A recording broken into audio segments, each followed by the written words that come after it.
everybody. Thank you for being here. This is a Real Estate Live session. Real Estate Live is a week of online events, free to use, designed to keep the economic development conversation going in the UK at this kind of weird but critical time. This one is focused on Waltham Forest. It's called Invest Waltham Forest. It's been a great week so far. We've had nearly 2,000 people on the various different events, which is excellent.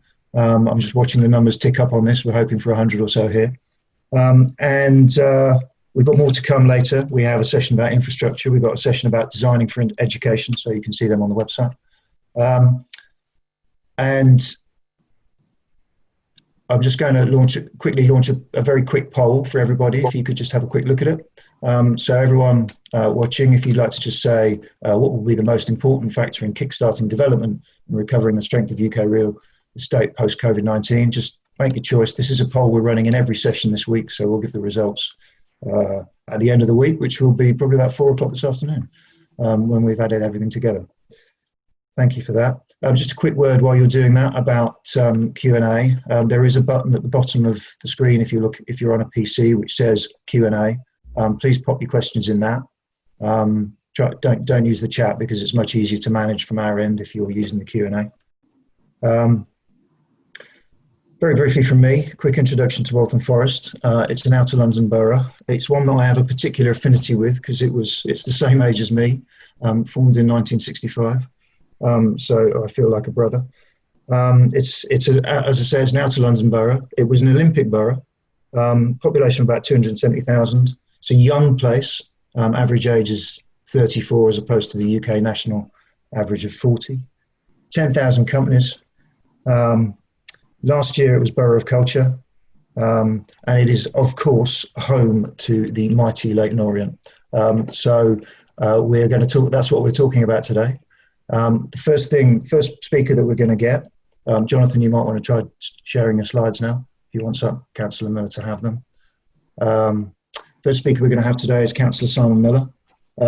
Councillor Miller is the Portfolio Lead Member for Economic Growth and Housing Development. He's going to give us a little bit of an overview of Waltham Forest and where you are, what your ambitions are, a little bit about the COVID response, I think, it's important at the moment, and your economic recovery action plan, challenges that you face within that, and a little bit about who Waltham Forest want to work with. So, Councillor Miller, over to you.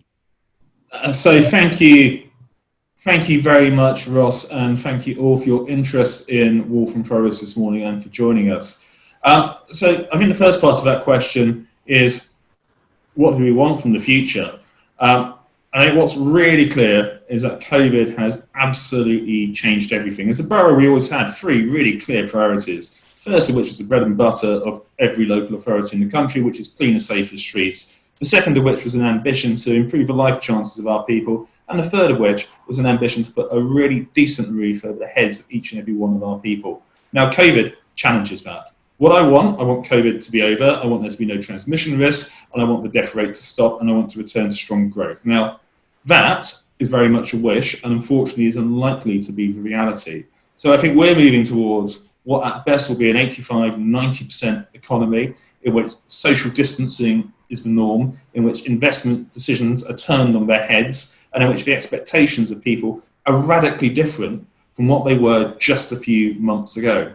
So my immediate priority as the Cabinet Member for Economic Growth and Housing Development is, how do we safeguard economic opportunity for our people through improving learning opportunities, improving access to work? How do we give confidence to the market so they continue to invest in our borough? How do we take forward our own strategic projects, which I know my exceptional team are going to talk to shortly? And critically as well, how do we provide a future bedrock and foundation for sustained growth as we go forward, making certain that we benefit from any changes in the wider fiscal conditions, so potential tax cuts over the summer, that when people do start going back to work, that pent-up demand, that latent demand is spent and realised locally. And that means taking a really radical approach to how we use our high streets, and we will be announcing our high street recovery plan, I think, and I hope next week. But underpinning that will be our absolute commitment to building our way out of what will be a really significant downturn, potentially the most significant downturn since 1706. And the one thing that all economic crisis has told us is that one of the best ways of recovering is to sustainably build infrastructure and housing for people and future prosperity. So I'm absolutely committed to that. As a council, we are absolutely committed to that. That's one of the reasons why we held the first virtualised planning committee in London way back at the beginning of this crisis, and have held two since. Some really significant projects have gone through off the back of that. That shows what we intend as a council, and I hope sends a really, really clear message to the market. But it also clearly signifies our own confidence in the future for our borough, and I think that's a really clear message as well. We know that we will get over this at some point. We know that there'll be a real need for housing, a real need for quality development that matches people's changing expectations around livable neighbourhoods, how they want to live, where they want to live, the green investment that they want to see, particularly in city areas, where we know now that as a consequence of lockdown and confinement, that green space is unbelievably important and it needs to be accessible to all. So what do I want going forward? I want to work with developers who share the vision that I've just outlined in brief around high quality, sustainable development that augments the quality of life that our people have, people who share our ethos and our values as a borough that's committed to improving the life chances of residents and ensuring that what we do build is there for the long term and is there for the benefit of those who will live with it and live around it for many, many years to come. Now, for our part, I've always been clear that we will be the best borough in London to work with for any development partner who shares those values and wants to work with us. And at a basic administrative level, that means having single points of contact for major developers so that if there are issues with schemes, they get through as quickly as possible. But we also know that everything is challenged by COVID. Viability will be challenged by COVID. Investment decisions will be challenged by COVID. So that means that we know we need to be flexible in how we go forward. And that starts with ensuring that the planning process itself is as efficient and cost effective for us, as also for developers and investors as possible. So my final message, I guess, is if you want to build in Waltham Forest, if you share our values, if you share our vision for a future, then come talk to us because our door is open. We want to hear from you. We are investing. We will borrow to invest and we will be brave in that. We'll also work with you around what our high street looks and feels like, how we create the space for people to be safe there, to enjoy living there. So you know that what is being created is somewhere where people will want to live that will help you justify those investment decisions. Does that answer your questions? That's very good. Thank you very much, Simon. That's excellent. So now we're going to move on to Stuart. We've got two Murrays on this webinar today. So the first Murray we're going to hear from is Stuart Murray. Just while Jonathan, you pop that into slideshow view, I would. So Stuart is the Strategic Director of Economic Growth and Housing Delivery. And Stuart's going to give us a bit more detail on that economic recovery plan and hopefully on the High Streets Action Plan. So Stuart, off you go. Need to unmute, Stuart. Okay, can you hear me now? Yep, yeah. Perfect. Good morning. Good morning. Sorry about that. It's a pleasure to be with you, and building on what Councillor Simon Miller just described as the borough as an attractive place to invest and how we're tackling the COVID economic challenges in real estate. I'll just go into a bit more detail about that. And as Councillor Simon Miller described, the council's shown real leadership around the borough, being an investor itself. We're a small North East London borough, population sort of in the 272, 275 range, with 107,000 households. But we are a very ambitious borough, a post-Olympic borough, close to Elizabeth Park and Stratford, as well as Epping Forest in the north. with Walthamstow, our sort of central economic hub. And moving on from that, we've developed really clear strategies and been on the front foot. And as Councillor Miller has described, those boroughs that have positioned themselves are those ones that are going to be able to benefit from more rapid economic recovery. So our recovery plan, we got going on this in March, literally as we went into lockdown, thinking about how we reopen our high streets and get our businesses and retailers going again for the 15th of June. Now we're all set for a plan to do that. We've already got our markets, particularly Walthamstow, one of the longest street markets in Europe, being repurposed and reopened. We're boosting our housing supply. We've got £100 million plus in our own direct house building programme, including the estate regeneration, which Jennifer Diathon will touch upon. We've been helping our businesses, which are critical to our local economy and our workers that are facing some really challenging times. We distributed nearly £50 million in grants to support businesses that have been very much directly affected through the government's business support grants. We're now working through a discretionary business grant for those businesses that have not benefited from the government's initial economic support programme. And we're tailoring that for Waltham Forest's particular business communities that are very vital for our economic future. And we're also making sure that we're supporting our workers and our residents that are going to be displaced, already displaced from the economic downturn. We have a business employment support team, a skills team, an adult learning service, which is second to none. And we'll be ramping up those support services to our residents and to our local workforce as the economic fallout of the end of furloughing and the COVID-19 impact starts to really unravel. And really importantly, we're investing, as Councillor Simon said earlier, investing in our future, and that includes infrastructure. The council actually doing direct investment.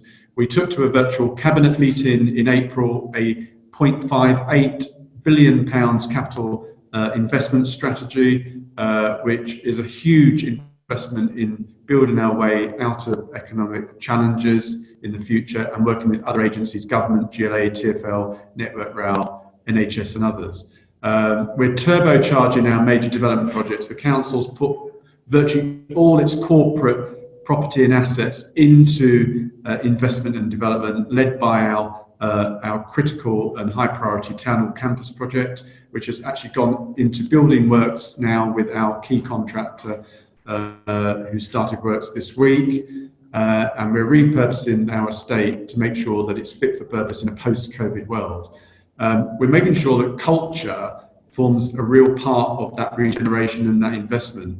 As Councillor Simon described, we've got a great offer post our borough culture legacy from 2019. We're making sure that the quality of the place and the new developments with 27,000 homes over the next 15 years and 10,000 new jobs, particularly in the south of the borough.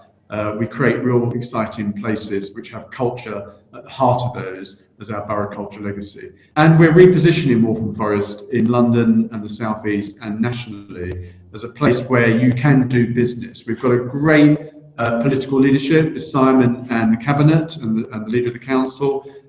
We've got a great corporate delivery team. We work very closely around ensuring that the private sector knows that they can come here, do business, have certainty around decision making, be it planning, be it joint venture partnerships, be it funding, be it any regulatory areas. And we're trying to make sure we make it as easy as possible, de-risk investments, and we can take forward Waltham Forest into a brighter future, a new norm with COVID-19, of course, but we're going to be ready for that big opening of our economy, particularly on the 15th of this month with the high streets, repurposing those places, working with the retailers, working with the Walthamstow mall developers, making sure that they can open safely, and also that the hospitality and leisure industry are ready in July, where the council has its own significant interest as well, and repurposing those in a safe, social distance way. So we are making sure that the council's on the front foot, making those big, brave decisions supporting real estate, supporting private sector and other funding agencies to come here, put their confidence in the borough and move forward. Thank you.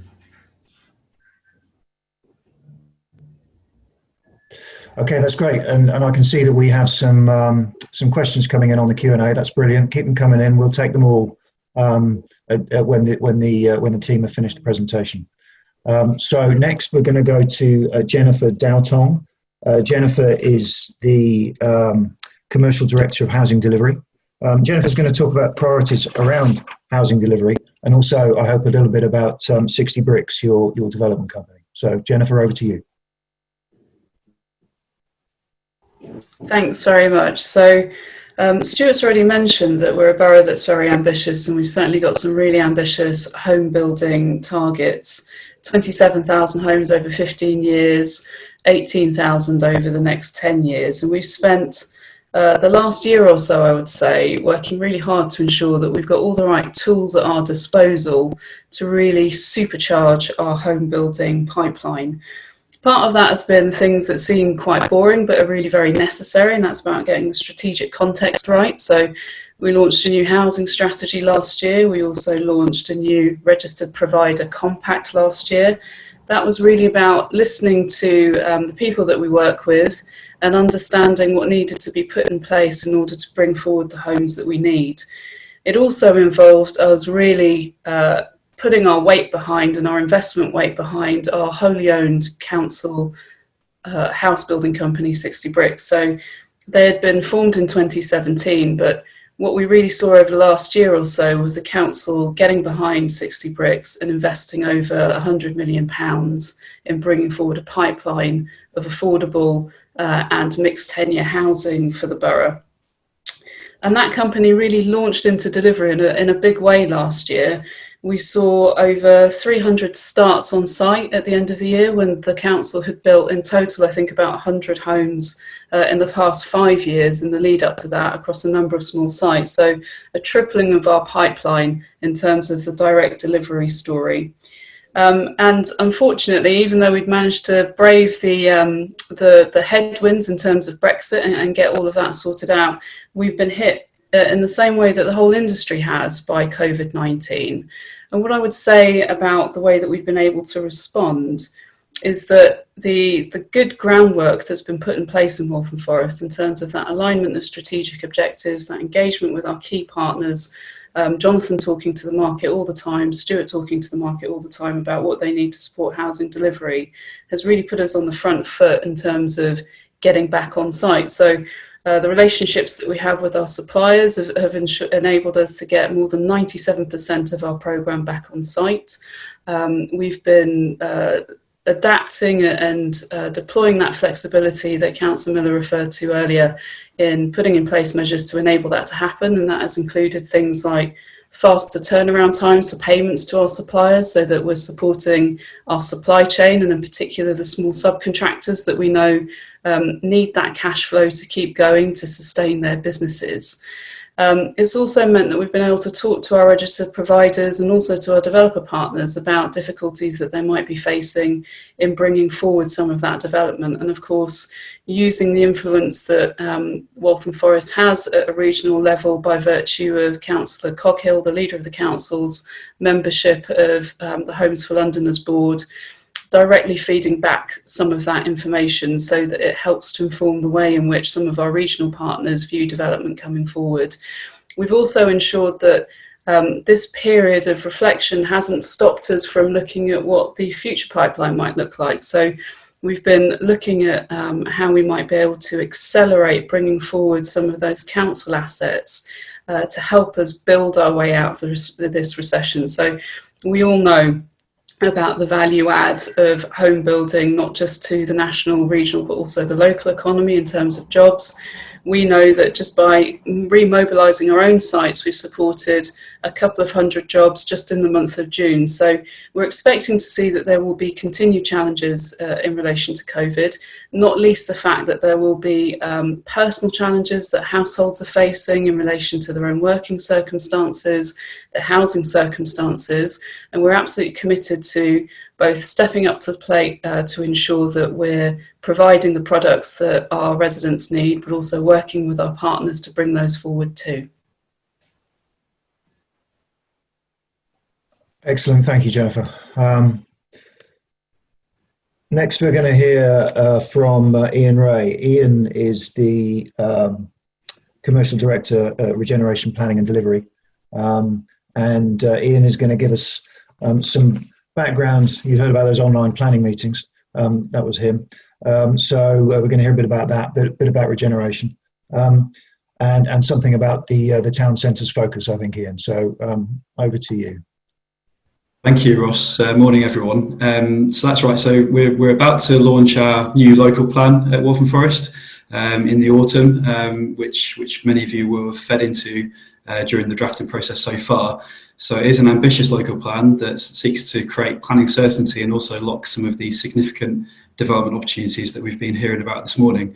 So the local plan does have an overall 15-year target of 27,000 new homes, but also importantly 52,000 metres square of additional employment space throughout the borough, particularly within some of our established employment areas and town centres. So those growth targets are really key to driving regeneration in the borough. But we are looking at discrete growth areas within the borough. So we've broken the borough down into north, central and southern strategic growth opportunities, and each of those areas will be subject to their own individual master plans and site delivery models, which are progressing at pace, particularly with some very innovative master planning work at the moment. And right at the heart of those individual growth areas are our town centres. So as Councillor Miller and Stuart mentioned, we will be launching our High Street action plans ahead of the High Streets fully reopening on the 15th of June. And a key reason for doing that is to continue to create vibrant places in and around some of our key regeneration and development sites that will really create a successful environment to deliver those opportunities. So a key part of that, as Stuart's mentioned, is to really look at cultural-led regeneration. So a big part of the High Street action plans is to really take advantage of the huge opportunity that this crisis has actually presented to us. So Waltham Forest has never had a higher daytime population than it does now. So trying to lever not just spending power, but people's local populations' working opportunities within the borough locally is a key opportunity that as a council we're eager to completely maximise the opportunities that come from that. So that's looking at both cultural opportunities, workspaces, how people shop on the high street, both online with delivery offers, but also how that can relate to some of our town centre strategies. So that's absolutely crucial. And we believe as a council that cultural-led regeneration will add a longevity and add value to development opportunities and really help them optimise what makes Waltham Forest unique and what makes us stand out as a borough from several other parts of the capital that is also delivering opportunities. So that is a key driver to what we're doing. And a good example of that was at our third virtual planning committee this week on Tuesday evening, when the council granted planning permission for complete refurbishment of the EMD cinema on Hoe Street in Walthamstow, in partnership with Soho Theatre, to create a significant new cultural opportunity right at the heart of our major town centre, and the benefits that will bring in the future, not just for that immediate part of the town centre, but for the borough as a whole. Can't be underestimated. So that's a key example of what we're trying to do. That was our third virtual planning committee. As we mentioned earlier, we held our first on the 31st of March, right at the start of lockdown, and so that's been a real key success story within the borough to continue that developer confidence and de-risking the planning process that is at the heart of what we do. So I think we're going to hand over now to Lorna Lee to hear a bit more about the cultural led regeneration side of things. Yep, thank you very much, Ian. That's absolutely right. We're now going to hear about that culture. I mean, that I've got to say that EMD theatre thing that's quite a big deal for me. I've been writing about that place for 10 years, and I know that it's been an ambition with the council to get that moving for even longer than that. So I'm really delighted to see that coming forward. And Soho Theatre, I mean, I love the one in Soho. I hope one day soon to go back to it. So I'm really looking forward to their programme. It's going to be great. Right, as you say, segueing neatly, we move into culture now. So I'm just going to introduce Lorna Lee. Lorna is the Assistant Director of Culture and Heritage Services. I also mentioned that Waltham Forest has recently been London's Borough of Culture. So hopefully, Lorna, you're going to tell us a bit about that. Yeah, thanks. Can you hear me? Yeah, thanks, Ross. So, yeah, as Ross said, I'm responsible for culture and heritage in Waltham Forest, and as a team, we moved into the Stewards Directorate at the beginning of this year. So I thought I'd give you a quick snapshot of what we're doing here in Waltham Forest. Now we're in the new area, and a little bit of how this has built on our learning from London Borough of Culture. So as Ross mentioned, it was last year actually that Waltham Forest had an incredibly successful year as the Mayor's first London Borough of Culture. Over 500,000 visits to over 1,000 events, every school involved in some way. And as Ross mentioned, we're a young borough in terms of our residents, and a key part of London Borough of Culture was also about upskilling our local young people, some of who boosted our band of 1,000 volunteers, aptly named Legends of the Forest. What this really did was demonstrate how culture is in our DNA as a borough, a key part of our identity and a key part of the future of the borough. So as you'll be getting the drift now, our recent focus has been to support social and economic recovery during the current pandemic. In March, we launched our virtual culture programme, working with local artists to develop cultural programmes, supporting residents in lockdowns, for example, including in our care homes, and boosting high street recovery and supporting our creative industries. So, for example, we've commissioned a number of local cultural organisations to deliver this programme. You'll see here Black Horse Workshop, which is a local maker's space. They all came up with these amazing ideas. So they're creating kite kits, which will be distributed to local families to create their own kites. These can then be used to animate our high streets and encourage footfall as part of the Shop Local campaign that Ian was just mentioning. And when the time is right, we hope that this will also be an opportunity to bring communities back together. So whilst the immediate response acts as a lifeline to our local creative sector and economy, we are also continuing to look at the medium and the longer term to enable a flourishing culture sector in the borough, making it a really attractive place to live and invest. So we're looking already to next year to see how we need to reshape our former large-scale events programme, which we're guessing we won't be able to do, but how we can reshape this to focus again on our town centres and supporting the local economy. Culture is embedded in the emerging local plan, regeneration schemes, and quite a number of our key capital projects, and I'm just going to mention a couple. One of the things London Borough of Culture demonstrated is that we do have more to do. One area is in our cultural infrastructure, and a key capital project which Ross touched upon is the restoration of the former END cinema in the heart of Walthamstow. And we're doing this in partnership with Soho Theatre to create a regional comedy venue, which will add to a vibrant nighttime and visitor economy for the borough. But of course, this may be radically different to what we first started to plan. And so we're now, again, working very close with the Soho Theatre in the run-up to the opening, which we hope will be in early 2022. But how that might impact on the operating model, the commerciality of it. So we're trying to build in that in a number of scenarios. And the last scheme I'm just going to touch upon is the redevelopment of the Town Hall campus, which many of you may know. And a key part of this is culture-led redevelopment, both of the Town Hall campus and the wider Forest Road corridor. And I'm now going to hand over to Freddie Murray to tell you more about this and a number of other capital schemes. Thanks very much, Lorna. That's really good. I did just compliment you, Waltham Forest, on your embracing of the borough of culture and your determination to extract a legacy, even given the circumstances. So excellent work, thank you. So yeah, as Lorna said, we're going to go to our second Murray of the day. How lucky are we? This one's Freddie. Freddie is the Director of Commercial Estate and Investment.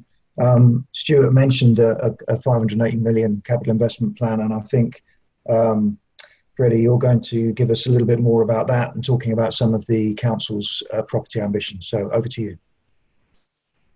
That's right. Thanks, Ross, and thanks, Lorna. So, and morning, everyone. As Stuart's already said, our virtual cabinet in April approved our capital investment strategy, setting out over £500 million of investment directly and in partnership over the next few years, and hopefully this will give you a flavour of the scale of work and investment that we continue to drive forward across our capital investment and delivery portfolio.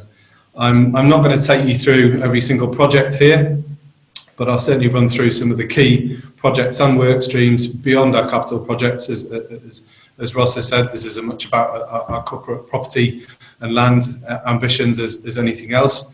But I'll talk you through some of these which we'll continue to drive forward with and which will help us lead through the recovery period over the coming months and years. So allied to and at the heart of all this is our strategic asset management plan. That was approved at Cabinet last year, and that sets out how we intend to use our land and assets in the best possible way, and which will be refreshing this year as we reimagine how we deliver our services in a post-COVID world, and therefore how our asset base might need to change and the further investment, social and economic opportunities that we might drive from that alongside long-term financial resilience for the council. So just moving on to a couple of those projects, which Lorna's just mentioned, the Town Hall campus, and I think this is one of, if not our highest priority project. It's dealing with the redevelopment of our Town Hall campus and the refurbishment of our amazing Town Hall. It's a really significant regeneration project across, which will hopefully be a catalyst for the rest of the Forest Road corridor, as Lorna mentions, and that will also provide us with 21st century new civic facilities, community space, and around 350 new homes. We've continued to drive this project forward over the past few months. Last month, we finished a refurbishment of our old assembly halls, which will facilitate the relocation of another number of teams and facilitate the start of works this Monday just gone, I should say, on the refurbishment of our town hall, which has started now with our main contractor, ISG. In the medium term, we'll continue to work with our main partner, Countryside, on the redevelopment and regeneration of the wider campus site and the massive benefits that will deliver. We're hugely excited about this project, and as I say, hopefully that gives you a flavour of what we're trying to do and where we're trying to go with that. Another one of our highest priority projects is the SCORE Coronation Square in Leyton. So this is, for those of you who don't know, this is a 750 home mixed-use development in Leyton, which will deliver 50% affordable housing, new sports and community facilities, amongst many other benefits, and again, hopefully act as a catalyst for future developments in that area. As Councillor Miller has said, we are hugely proud to have taken this successfully through the country's first virtual planning committee in April, a real signal for us and hopefully the wider market that we're a borough that will continue to drive and support high quality projects delivered by us and the private sector like this. We've got our development partners, Taylor Wimpey, fully on board, and we're working towards a start on site in autumn later on this year.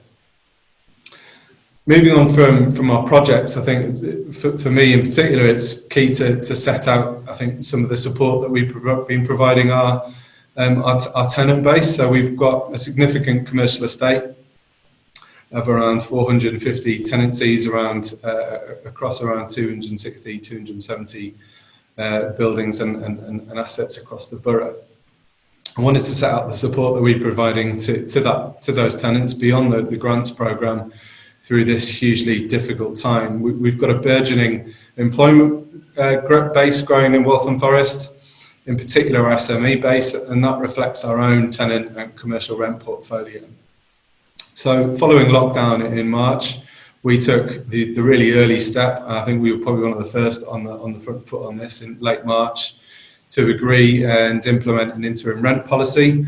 So that provided support, both financial and otherwise, but in particular some rent-free periods through the last quarter to our SME and voluntary sector tenants who have been hit the hardest.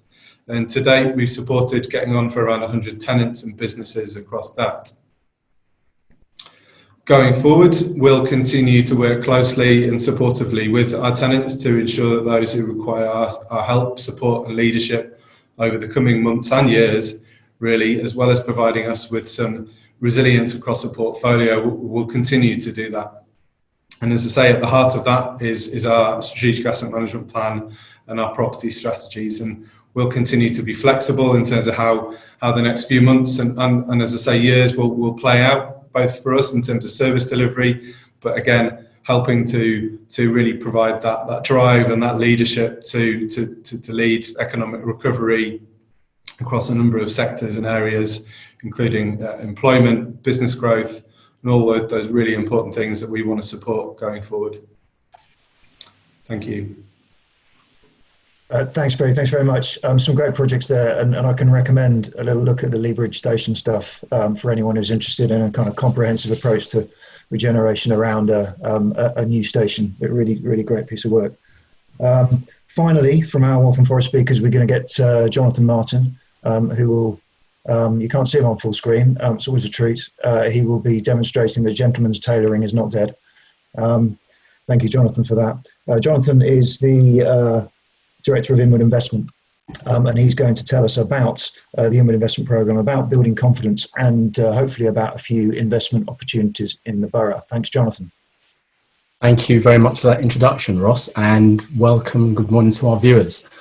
You've heard from my colleagues before me that this is all about what the council is doing to help deliver our growth ambitions and also our biggest hurdles, which are really the economic context in which we have found ourselves.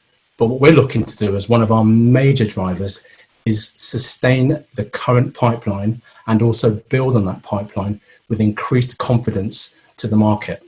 That's in order to ensure we have a secured private and public sector investment agreement with our various partners. We cannot do this on our own. We effectively rely on essentially the majority of our schemes being brought forward through third-party land ownership and also with the assistance of public and private sector partners.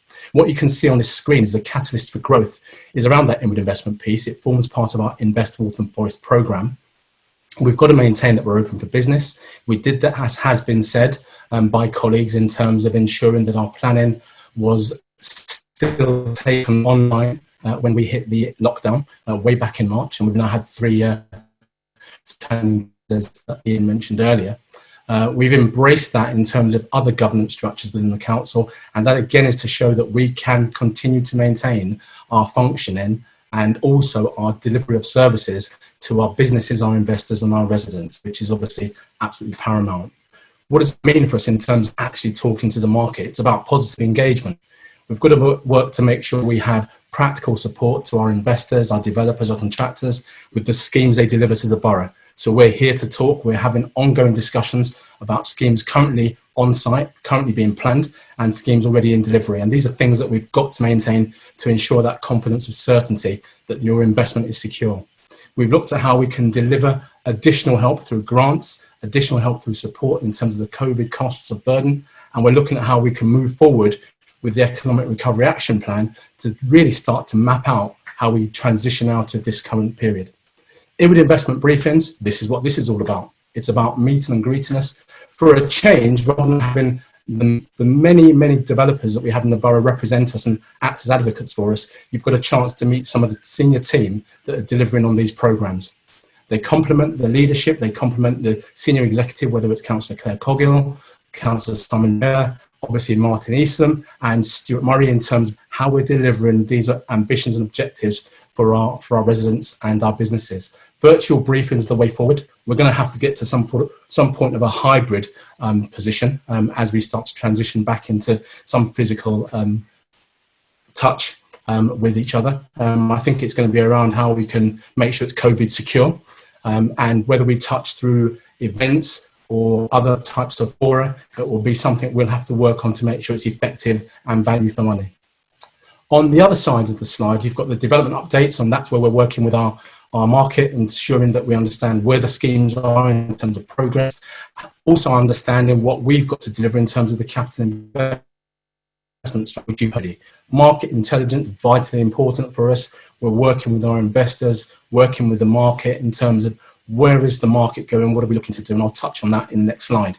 In terms of our real estate networks, we're partnering with some great real estate network partners, whether it's New London Architecture, Future of London, we've got London Partners we're working with, and a whole plethora of others, including the LSCC, which again, Ross is very familiar with, which is London Stansted Cambridge Corridor. So those regional partnerships, really important to make sure our reach is suitable for the potential markets we want to encourage. And again, just finally, in terms of the inward investment piece, we've got the national position, which we can all see in the media, is changing rapidly, particularly as the beginning of this month has shown, and will continue to do so as we get towards the 15th of June, which is important for all of us. We have a major focus on our construction industry, which is a major employer in the borough. So we've got to make sure that we have our construction partners able to be ready to pick up the mantle with their sites and schemes, and we'll be actually bringing forward a construction workshop whereby we'll be looking to essentially have a meet the buyer style event where we will help our contractors in the borough on how they can potentially engage with the council's upcoming tender pipeline for local contracting projects.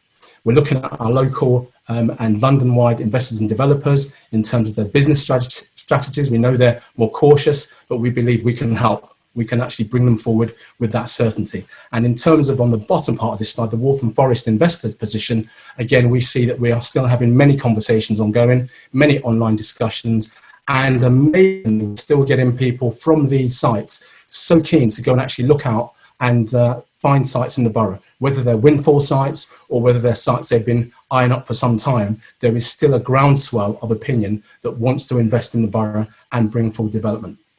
That was pretty much all I was going to say in terms of the inward investment piece. And as Ross had touched on, we have got a whole range of potential upcoming opportunities for the market to consider. And I was going to take you swiftly through that.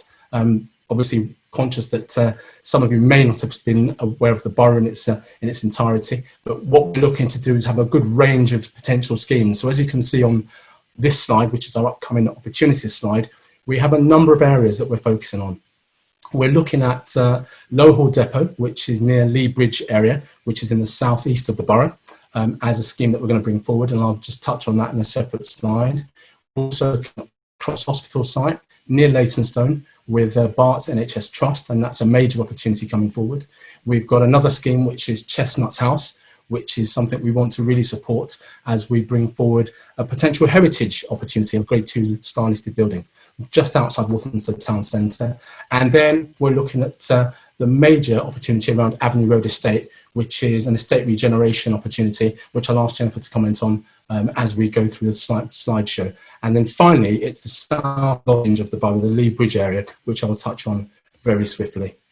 So I touched on Low Hall Depot. You can see the aerial view coming into shot hopefully shortly. It's a depot the council uses for its municipal purposes. It has a large footprint, which we are looking to redevelop and turn into a refreshed new depot for council purposes, but also a residential and also non-residential housing opportunity. And this is something we're really looking to promote, primarily because it adds to the offer that we have around this Lee Bridge area. It's about 10 minutes from St James Station, which is on the overground and gets you down to Liverpool Street in about 12 minutes. And we're looking to really promote this as a high quality development. What we're also looking to do is really look at how we can build in a new creation, a community. Again, this builds on the work that we're doing around Lee Bridge Station.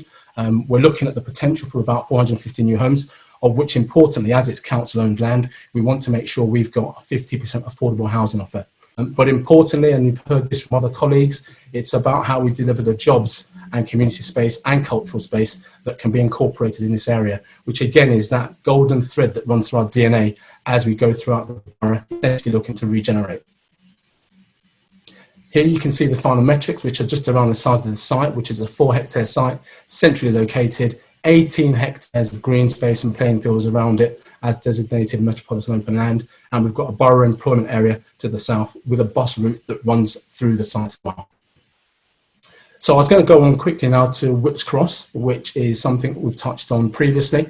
It's a massive development opportunity. It's a brand new state-of-the-art hospital that's being proposed. It's going to be built on a disused part of the site, and we're looking at a 44-acre site with the potential for up to 1,500 new homes, social infrastructure to support that, as well as supporting healthcare with a brand new high street as well, just on the outskirts of Leyton. It sits right next door to Waltham Forest, and this particular image just gives you an indication of the green space around the actual site itself. But slightly to the south and west, you've actually got the Waltham Forest, and that again is a massive piece of natural capital that residents and users will be able to benefit. We're really excited to be working with Bart's NHS Trust on how we can bring that forward. What you can see in the next slide that comes up is an option that may well be preferred just around how the layout of that development will come forward and how we'll bring forward the residential development, the non-residential development in terms of employment and commercial floor space, and also the health facilities along with the ancillary health facilities as well. There's a big piece around retained heritage, and again, that's part of the offer of the borough, which is there's a lot of heritage in the borough and there's a lot of culture, as has been touched on by Lorna previously. Here's a visual that should give you sight of just an artist's impression of that new street scene that we can bring forward. And ideally, we'll be looking at how we can make sure this incorporates into a place that's got a new identity, but still resonates with the existing identity of this part of the borough. It's something that our residents jealously guard in terms of the character of the 8 town centres around the borough. And it's certainly something we'd want to maintain in terms of that high quality offer of this particular development, working with NHS Barts. If I can, I'd like to bring in Jennifer now just to talk quickly about the Avenue Road estate, as she's leading on this particular development. Thanks, Jonathan. So as you can see from the image here, we've got an estate that is about 30-40 years old, system built, bison panel construction, and the Council took the decision via its first virtual cabinet meeting actually in April of this year to approve a comprehensive redevelopment option for this estate. So huge amount of work that my team's been doing with the community, huge amount of work that they've been doing to understand the structure and the opportunity associated with Avenue. And in terms of its location, you'll see that it's right on the edge of the borough. It sits at the heart of our southern growth zone. It opens straight out into Stratford through the south of the borough, and we see this really as a catalyst project in demonstrating the borough's commitment to bringing forward investment in order to help realise some of the potential within the south of the borough, right next to fantastic transport links, obviously some green open space, and of course jobs, which people will, I think, increasingly be looking for either on their doorstep or fulfilling at home. We've done some high-level notional studies to look at how many homes we think we can sustainably develop on this site. We're thinking that it's in the region of about 550 homes. I should mention that this is a scheme that is subject to resident ballot, as it meets all of the thresholds for GLA investment, but also as part of our adoption of best practice in relation to community engagement. So the scheme that you have before you is a notional scheme. Were we to appoint a developer partner, of course, what came forward might look very different. We will be taking this, the proposition of redevelopment through ballot with residents in January of next year. That's essentially to de-risk the delivery for any of our developer partners. We will be doing, I just want to stress, because sometimes this comes up in discussion with investors and developers, we're not seeking to design a scheme for a developer partner. This is really just to put some flesh on the bones so that when we're talking to residents about the high level principles of design, there's something that we can point to give them an idea, and we're always very clear that what comes forward might look very different. Thank you very much, Jennifer. That's very helpful. We've also got Waltham Forest's real jewel in the crown, which is yet to be realised, which is Chestnut's House. It's a Grade 2 star listed building, which has sat just to the north of the town centre, about a 10-minute walk from Walthamstow town centre. And we're looking to bring this forward as a site opportunity to refurbish and repurpose this for a mixed use development. There could be maker space in here as well as residential. It's something we've been working on with our colleagues in terms of getting this ready to go to the market. There are viability issues around the capital repairs, and that's where we'd want to welcome you potentially as a development partner to discuss how we can bring this forward. Again, the heritage there is huge. It's something we could work on in terms of the actual offer to the local community, as well as the cultural space that could potentially be incorporated into this. And I'm happy to discuss all of these sites with any of you that wish to get in contact with me in due course. The piece de resistance for us, though, as a borough, is the Lee Bridge and Leyton growth area. And just swiftly to identify, it's an area the size of the City of London. It's got metropolitan open land on the left-hand swathe of the plan, as you can see, to the west. And on the right, you've got Lee Bridge, you've got Leyton, and we've also got Church Road. So Lee Bridge is just here on the plan where we opened a station in May 2016. We also have been working hard to look at another station over here at Ruckholt Road, which is just about 5 to 10 minutes away from Leyton Central Station, which is on the Central Line. Massive potential for opportunity to deliver homes. We reckon now it's in excess of 10,000 homes could be delivered in this location. And again, there are many sites that we want to bring forward and discuss. We are keen to talk to high quality and high caliber developers, as we've already achieved in the borough as existing. So, you know, we have the likes of the Hill Group, we've got Taylor Wimpey, we've got Berkeley Homes through St William, we've got Legal and General, we've got L&Q, we've got a number of partners, we've got build-to-rent specialists such as Greystar, we've got a number of partners to name but a few that have come to the borough recently, and we're keen to work with them in terms of how we can bring this forward. I'm happy to take questions, and aware of the time, I'm going to yield my position and give it to Ross to take it forward. Thanks, Jonathan. And perhaps if you could, if you unshare your slides, then everyone's faces will get larger. I just want to very quickly, because we've not got a lot of time left, but very quickly, I'm just going to chuck up a couple of questions at people. We've got one coming from Darren Nathan. Hello, Darren from London Square. He's asking an important question here. Housing delivery must also work closely and for the local communities. Does the council have the in-house resource to support house builders making the right questions? I think it's probably Stuart or Councillor Miller. Either of you can take that one, I think. Yeah, I think so I'll take that one. I think the short answer to that is yes, we do. And yes, absolutely, we recognise the importance of good consultation and working with the community to bring forward developments that have real value to the community. And as we move forward and we prioritise development and we prioritise a build programme and delivery, we'll ensure that the appropriate resources are there. That's what a council should be doing at this time, and that's exactly what we're committed to doing. Great. If I keep you on, Councillor Miller, there's another question which is interesting. It says, it's a decent comment. I'm nervous when councillors say we are the best borough for, because it's making comparisons with other boroughs, but I think what the questioner would like is what would the councillor say was the uniqueness of Waltham Forest, the key thing that you really stand out for? So I'd never say we are the best borough. I say we want to be the best borough, and I think that's really clear. One of the things that makes us unique is our absolute aspiration, determination to learn from those who are best, and willingness to work flexibly and capitalise on the assets that we have. So what a lot of people don't realise is that Waltham Forest is a borough of 8 unique town centres, each with a completely different identity. And our whole focus on regeneration is how we enhance those, how we bring them to life in a meaningful way that works for our people. And I think underpinning all of this is our commitment as politicians to serving our people, and the absolute commitment of all of the officers who work in my team and teams across the council to delivering excellence and striving for excellence for our people. We don't always get it right, but we're committed to doing so and consistently and constantly learning to ensure that we do. Excellent.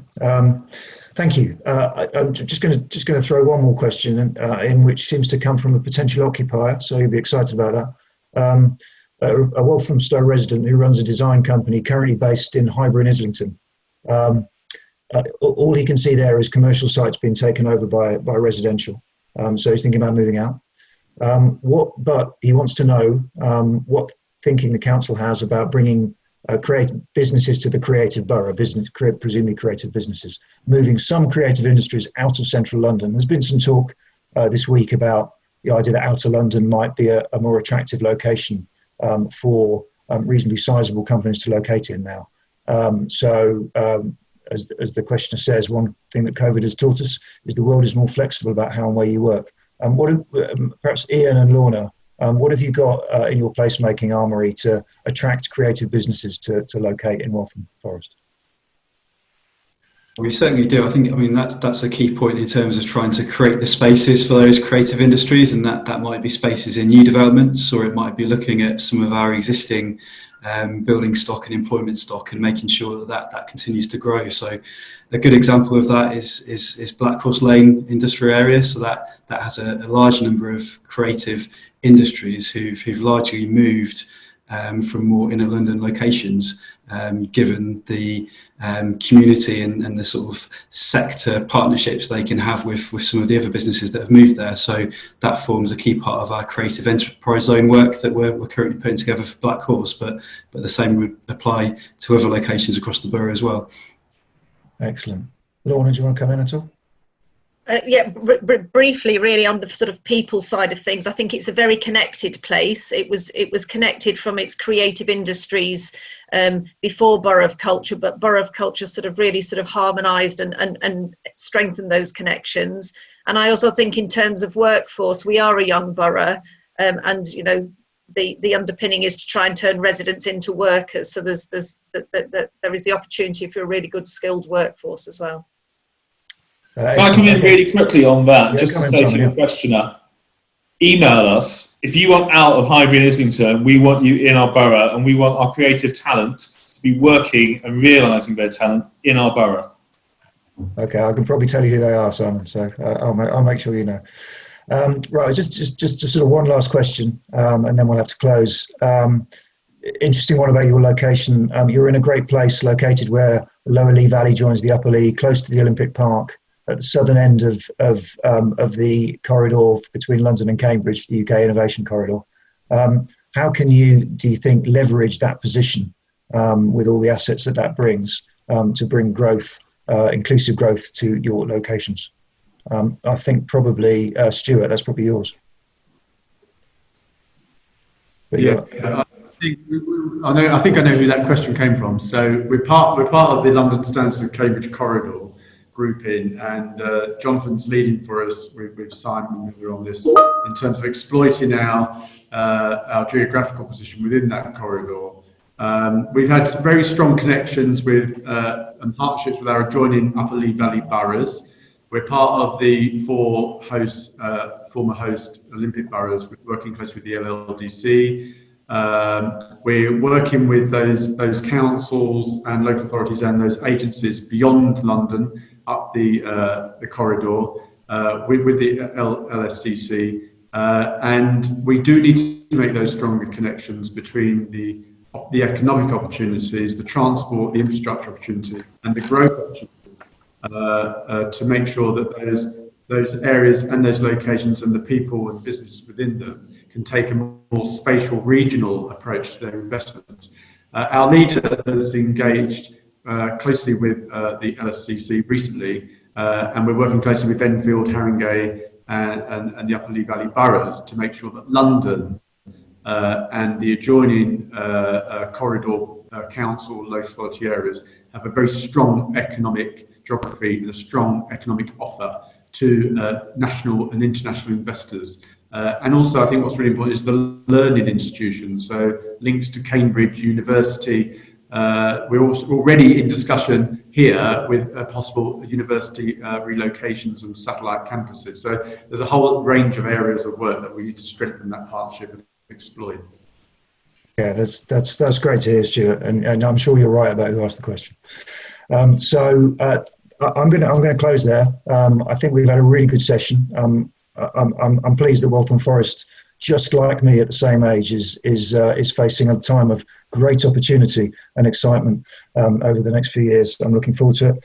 The end of this Zoom experience is brutal, I'm afraid. I press the button that says end, and then the screen goes blank. But it doesn't mean that I haven't really appreciated it. I just want to thank all the speakers here for their time and effort. It's been really good, really interesting. Great to see some of those opportunities coming forward. Thank Waltham Forest Council for taking part in this Real Estate Live event. Thank all the attendees who were there. I'm sorry if we didn't get to your questions, but what we will do, I've noted them, as many of them as I can, down, and I'll try and pick them up with Jonathan afterwards. If you're interested in those opportunities that you saw, you should be able to see at the bottom of my box and Jonathan's box our email addresses. Get in touch. We'll try and help you, because Waltham Forest, as Jonathan said, is open and wants to hear from you. That's it. Over on BBC Two now, you can see investing in infrastructure, just kicking off. And later on, we've got designing for education. So as our last two events for this Real Estate Live week. Thank you very much for your kind attention. I hope to see and be in the same room as all of you very soon. Thank you very much. Bye.